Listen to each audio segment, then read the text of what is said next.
우리는 인생을 살아가면서 많은 것들을 소유하게 됩니다.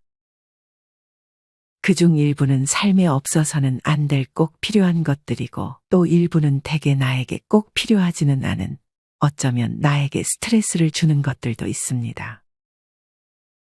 우리는 간혹 이렇게 나에게 없어도 될 것들에 많은 시간과 에너지를 소비하며 살아가기도 합니다.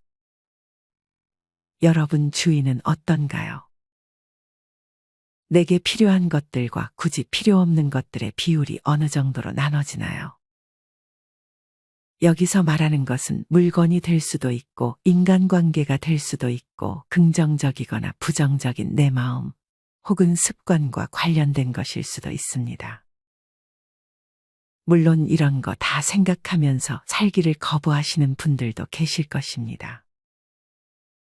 그런 분들은 앞서 말한 것 중 물건이면 물건, 습관이면 습관, 이렇게 하나만이라도 생각해보는 시간이 되었으면 좋겠습니다.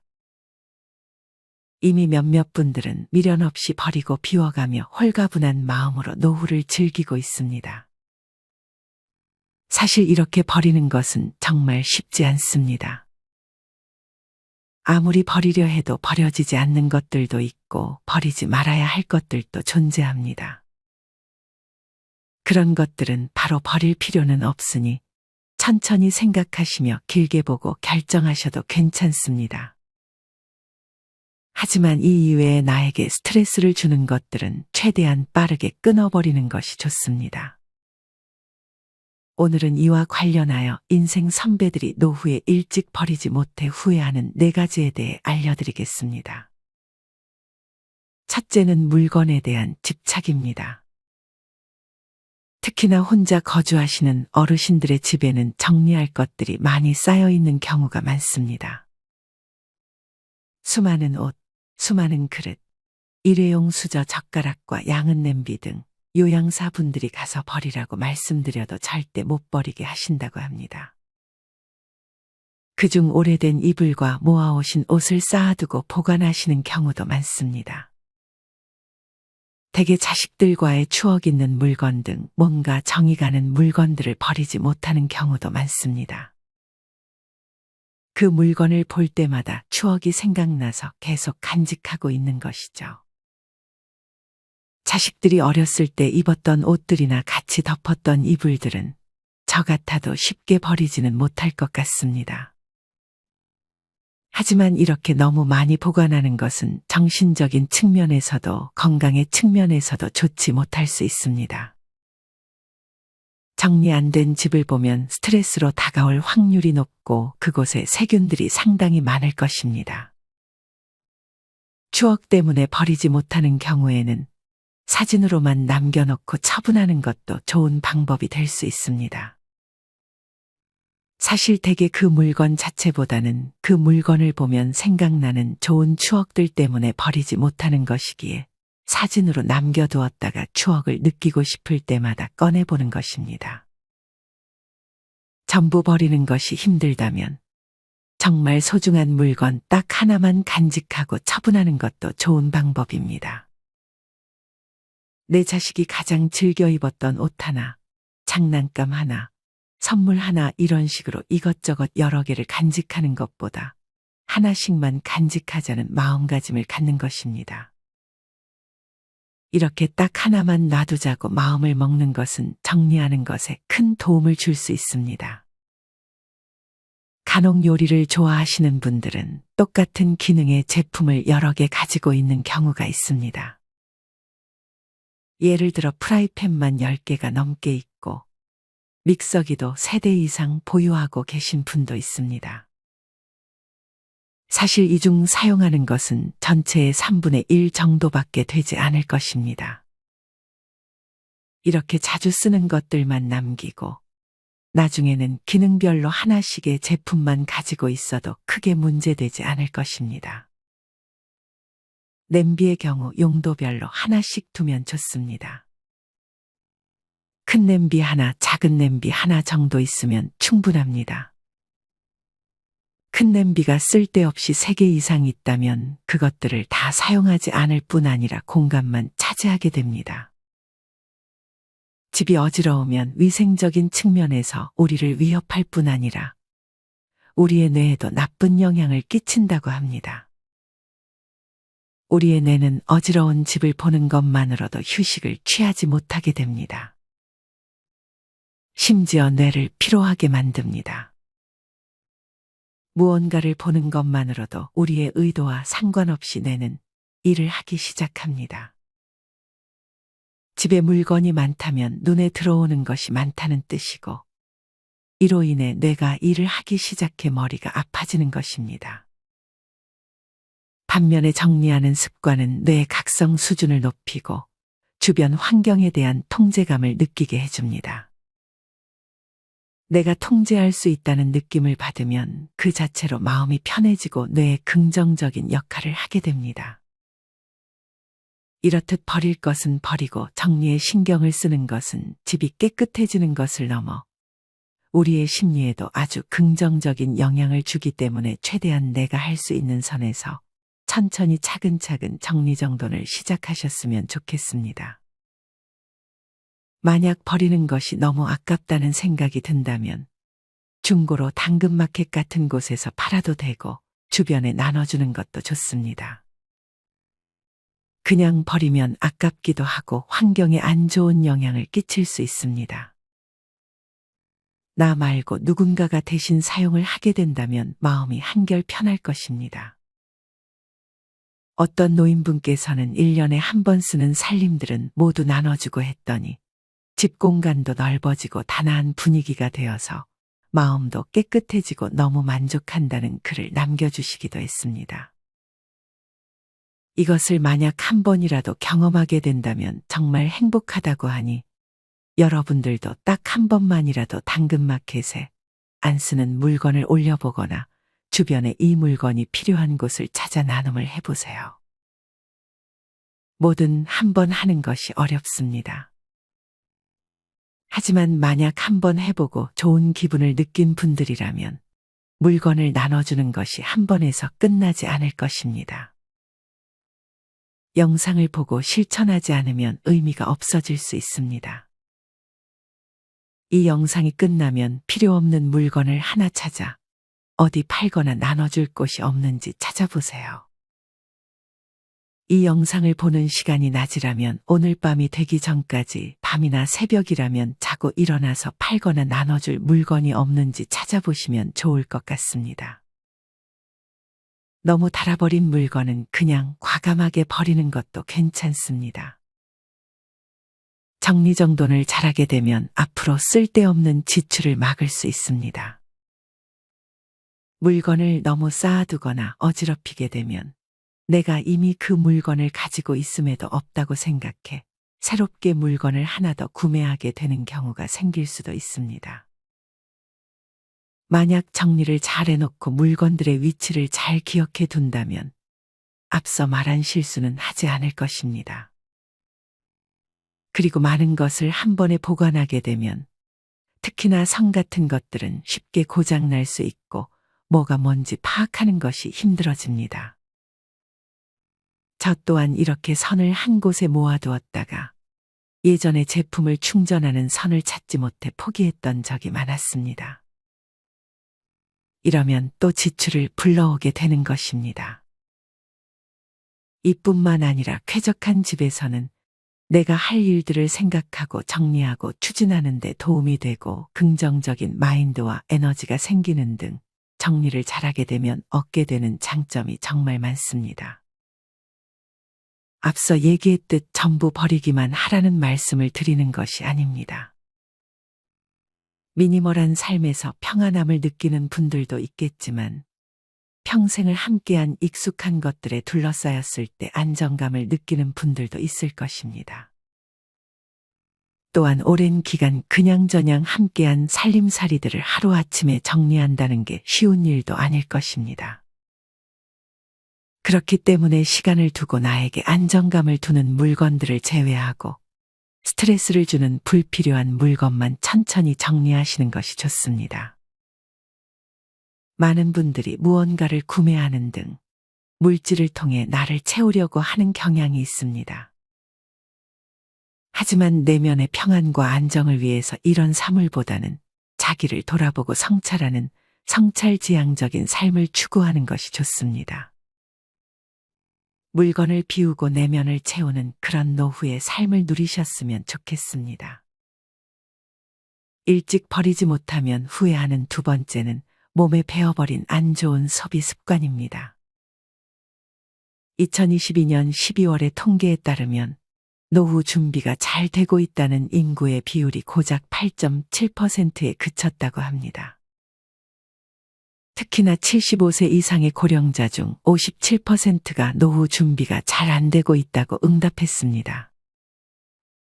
절반 이상이 노후의 경제적인 준비가 잘 안 되고 있는 것으로 해석할 수 있습니다. 여기에는 다양한 이유가 있지만 돈을 쓰는 습관이 주요 원인 중 하나입니다. 사실 아무리 소비를 잘한다 해도 더욱 조심해야 할 것은 바로 자녀에게 들어가는 돈일 것입니다. 이 부분을 먼저 짚고 넘어가겠습니다.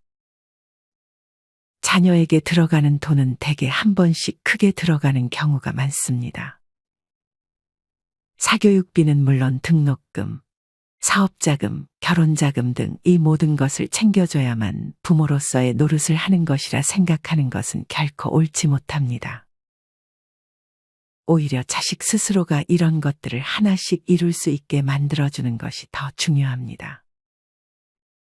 특히나 노후 자금이 빠듯한데 이 돈을 전부 자식을 위해 쓰는 것은 정말 위험한 행동입니다. 만약에 여유가 있다면 일부는 도와줘도 괜찮지만 아무리 자식을 사랑해도 내 모든 것 전부를 주어서는 안 됩니다. 이것은 비참한 노후로 가는 지름길이니 자식 잘 되는 것만 생각해 나 자신을 희생하는 선택을 하지 마시길 바랍니다. 자식들에 들어가는 돈을 제외하고 내 소비 습관을 한번 돌아보는 것 또한 아주 큰 도움이 됩니다. 월급을 아무리 많이 받는다고 해도 그만큼 지출 관리를 하지 못하게 되면 결국 모이는 돈이 없게 됩니다. 물론 내 행복과 건강을 해치면서까지 먹을 거 아껴가면서 너무 과하게 아끼는 것은 좋지 않습니다. 너무 절약하다가 몸에 병이 날 수도 있습니다. 쓸 땐 쓰는 것이 좋습니다. 그것이 나 자신을 위한 것이라면 더욱 좋습니다. 이 이외에 내 통장에서 나가는 돈이 뭐 때문에 빠져나가는지 파악하는 것이 중요합니다. 저 같은 경우에도 예전에 이런 것들을 알지 못해 1년 동안 사용하지도 않는 것에 돈만 계속 빠져나갔던 경험이 있습니다. 최근 3개월 혹은 한 달 동안 내 카드에서 빠져나간 내역 중에 필요 없는 지출이 있는지 파악하는 것이 좋습니다. 한 달에 10,000원이어도 그것이 1년이면 12만 원이고 10년이면 100만 원이 넘어가는 큰 돈이 될 수 있습니다. 이렇게 특히나 정기적으로 나가는 지출에 대해서 확실히 파악을 하고 내가 줄일 수 있는 지출이 있다면 줄여보는 것이 좋습니다. 우리가 경계해야 할 것이 하나 더 있습니다. 그것은 바로 과시욕입니다. 사람이라면 누구나 남에게 과시하고 싶은 욕망이 있습니다. 이것은 당연한 감정입니다. 하지만 이 과시욕만을 위해 내 수입에서 무리한 수준으로 자동차를 구입하거나 명품을 구입한다면 이것이 몇 년에 한 번이면 괜찮지만 몇 달 혹은 단기간에 계속 소비를 하는 것은 정말 좋지 않은 습관이 될 수 있습니다. 차나 명품도 처음에는 내 자존감을 높여줄 수 있지만 내면이 받쳐주지 못한다면 이 자존감은 오래가지 못할 것입니다. 결국 내면이 탄탄해야 자존감이 올라가는 것이지 이런 물질적인 것에서 자존감을 찾으려는 행동은 결코 좋지 않습니다. 이렇게 자식에게 내가 너무 많은 돈을 쓰려는 것은 아닌지, 과시욕 때문에 비싼 물건에 욕심을 내는 것은 아닌지, 지출에서 지금 쓸데없는 돈이 빠져나가고 있지 않은지 한 번씩 점검해 주는 것은 나의 경제 상황에 도움을 줄 것입니다. 또한 많은 전문가들이 신용카드를 자르라는 조언을 해주기도 합니다. 신용카드를 사용하면서 돈을 더 쓰게 되는 분들은 꼭 한번 고려해 보는 것이 좋을 것 같습니다. 절약하는 습관은 대개 어려서부터 가정에서 길러지는 경우가 많습니다. 그러니 아직 어린 자식을 둔 부모님이 계시다면 자식에게 먼저 그런 모습을 보여주는 것이 좋습니다. 일찍 버리지 못하면 후회하는 세 번째는 어정쩡하고 불편한 관계입니다. 나이 들면 굳이 가까이 하려 노력하지 않아도 자연스럽게 가까워지는 사람만 옆에 두는 것이 좋고, 저절로 멀어지는 친구를 억지로 끌어당기려 하지 않는 것이 좋습니다. 나이가 들어갈수록 일, 경제력, 가치관 등이 모두 달라지기 때문에 만나는 게 부쩍 버겁게 느껴지는 경우도 생깁니다.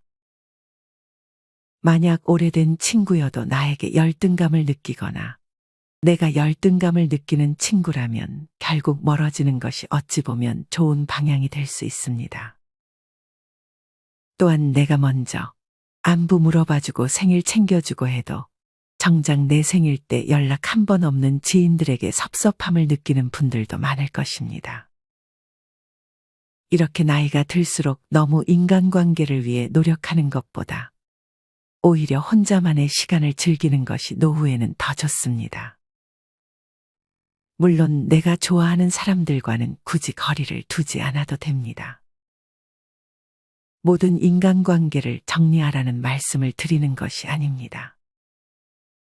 그저 지금 내가 유지하고 있는 관계 중에 좋은 관계는 놔두고 안 좋은 영향을 주는 관계만 차차 정리하면 되는 것입니다. 또한 사람에게 기대감이라는 게 생기는 순간 그 관계는 오래가지 못할 확률이 높습니다. 그렇기에 관계에서 행복을 느끼시는 분들이라면 친구든 자식이든 적당한 거리를 두고 만나는 것이 좋습니다.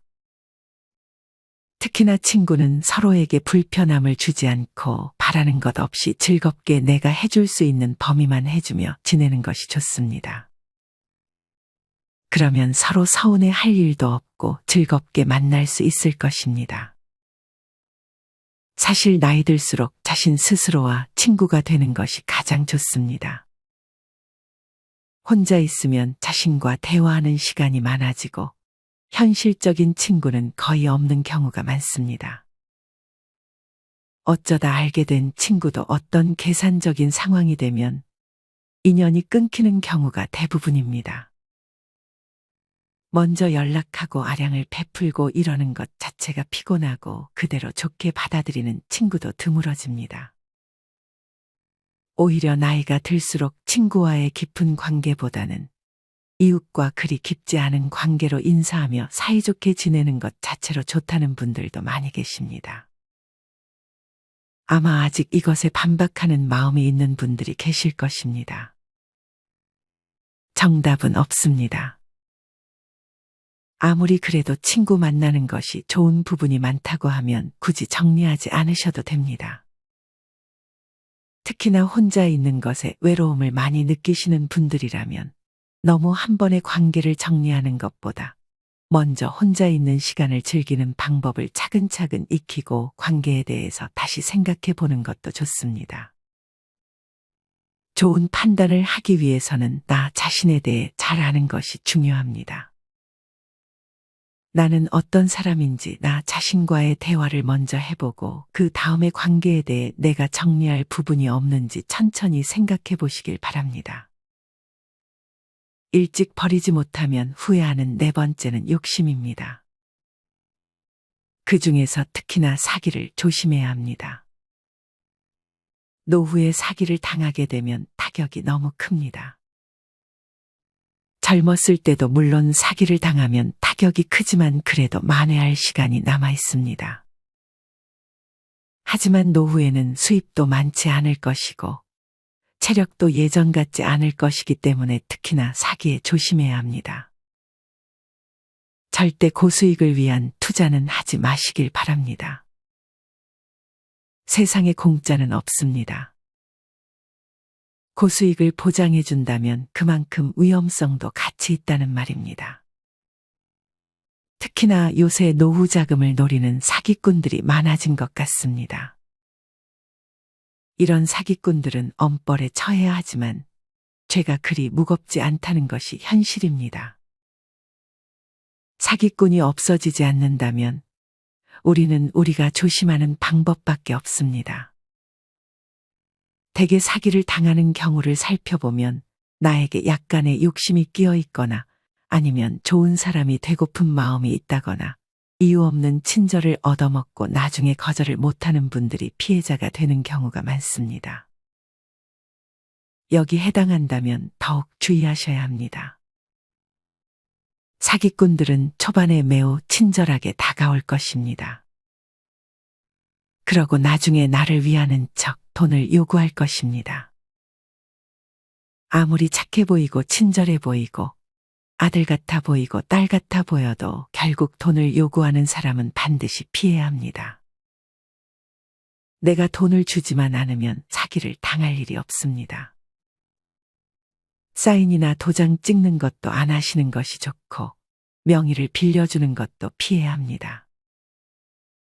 이 경우는 특히 가까운 사람을 조심해야 합니다. 가족이니까 안타까워서 별 문제 안 될 거라고 생각해서 명의를 빌려주고 빚을 떠안게 되는 경우도 꽤 많습니다.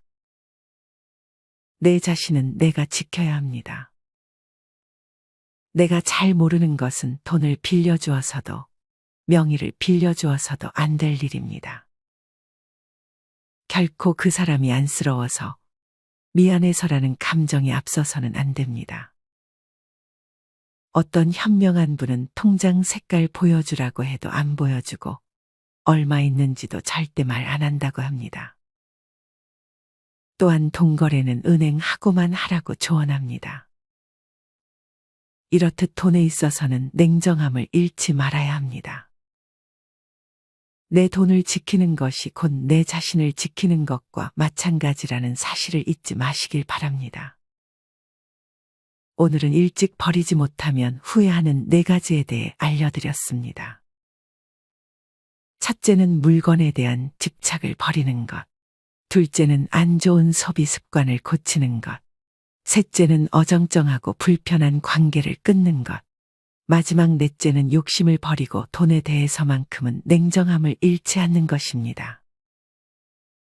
아마 이 영상을 보는 분들 중 95%는 영상을 보는 중에만 내용에 동의하고 끝나면 아무 생각이 없어지실 것입니다.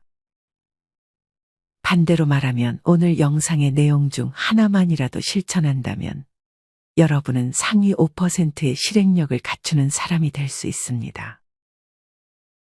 실천에 대한 다짐을 새해에만 하시는 분들이 있습니다.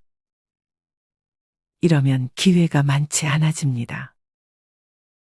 실천은 바로 지금부터 하는 습관을 만드는 것이 좋습니다. 실천하는 여러분들을 인생지혜가 응원합니다. 이상으로 오늘의 영상을 마치겠습니다. 다음에 더 좋은 내용으로 찾아뵙겠습니다. 감사합니다.